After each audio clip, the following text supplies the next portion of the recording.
This is Democracy Now!, democracynow.org, The War and Peace Report. I'm Amy Goodman. We begin today's show in Minnesota, where protests continue as the Trump administration sends more federal immigration agents into the region in what local officials have likened to an invasion. It was a week ago today when an ICE agent fatally shot Renee Good, a 37-year-old mother of 3 and an award-winning poet. This is a brief snippet of the scene outside the Whipple Federal Building in Saint Paul Tuesday, where masked, armed agents repeatedly attacked protesters. You're not going to say anything? You're not going to say anything. Get on the ground! Get back! Get back! Get back! Get back!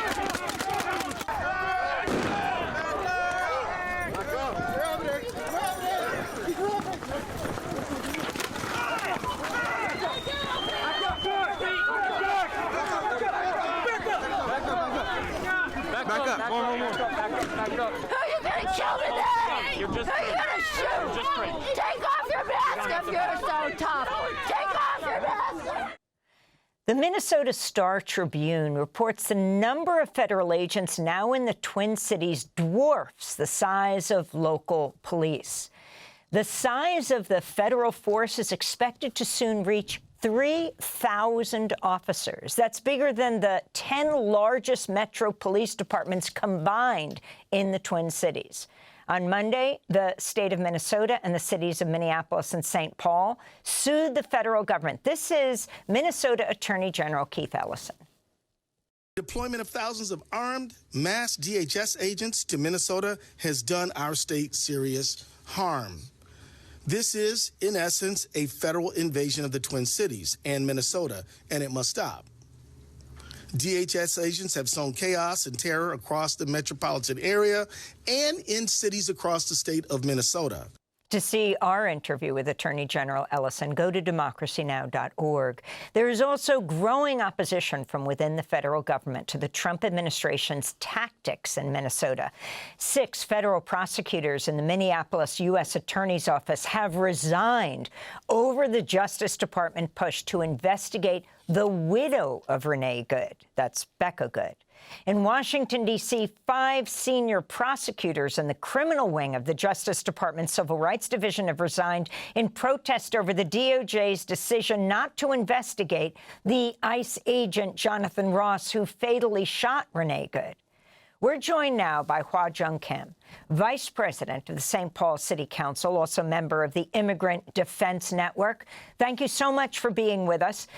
First off, can you talk about the lawsuit that's being heard in court, the significance of what Saint Paul and Minneapolis, called the Twin Cities for our global audience, is demanding right now? The ICE force dwarfing the number of police in the Twin Cities.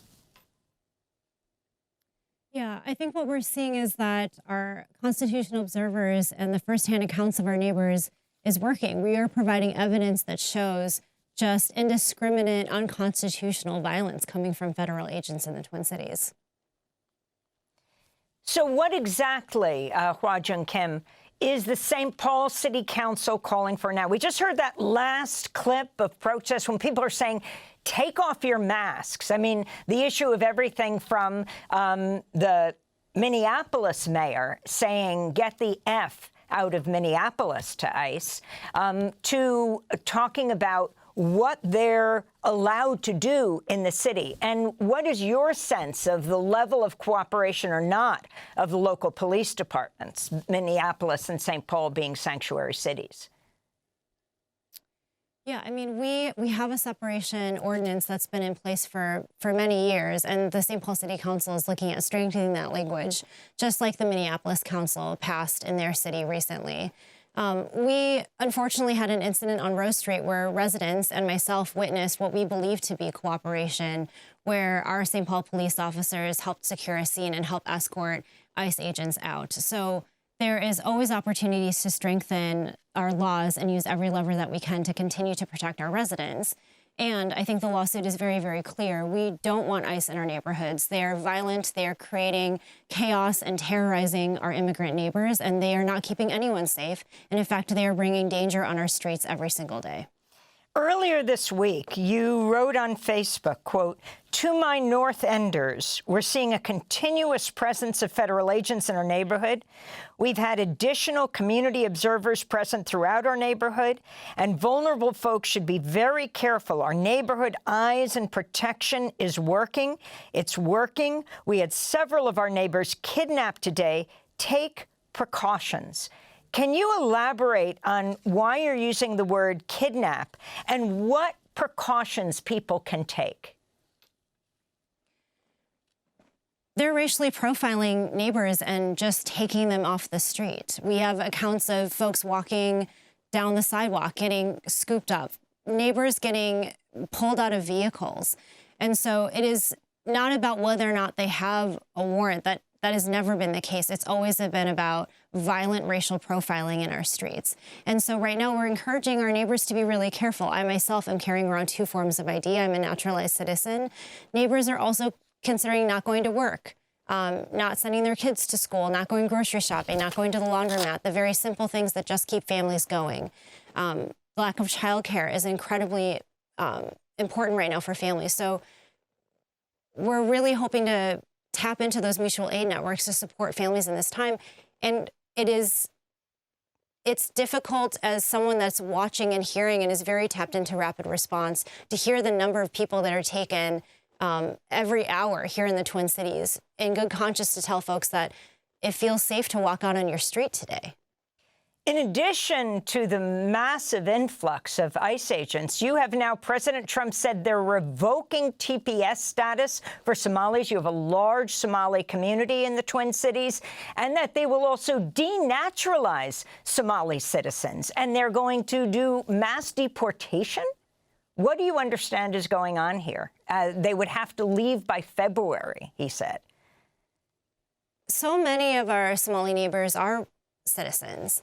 And so I think this is an incredibly dangerous tactic as we see them attempt to strip away TPS statuses for many communities.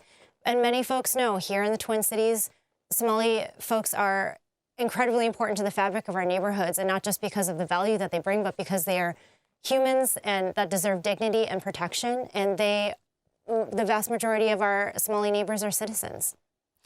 Can you tell us about the Saint Paul mayor recently saying, "I wasn't born here. I'm carrying my passport card and my ID with me all the time because I don't know when I'm going to be detained." Her family fled Laos for the United States when she was 3.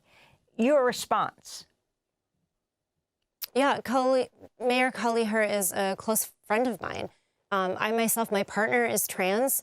We've been carrying around 2 forms of ID for many, many months, and it was a conversation that I personally had with her as well. Folks that look like us and look like our communities that we serve and our neighbors are very afraid right now. And even if you are a citizen and you are not white, it is an incredibly fearful event leaving the house every single day and stepping out onto the streets of our city. And yet we see a lot of our neighbors stepping up to make sure that we're protected, that we have eyes on each other, and that we're supporting each other to the best of our abilities in this really difficult time. Faith and labor leaders and groups in Minneapolis are calling for a general strike January 23rd. Are you supporting this? Yeah, absolutely. Absolutely. So much great organizing is coming from our labor unions. And even with SPFE, our teachers union stood up an incredible program to help protect our students. So yes, I'm incredibly supportive.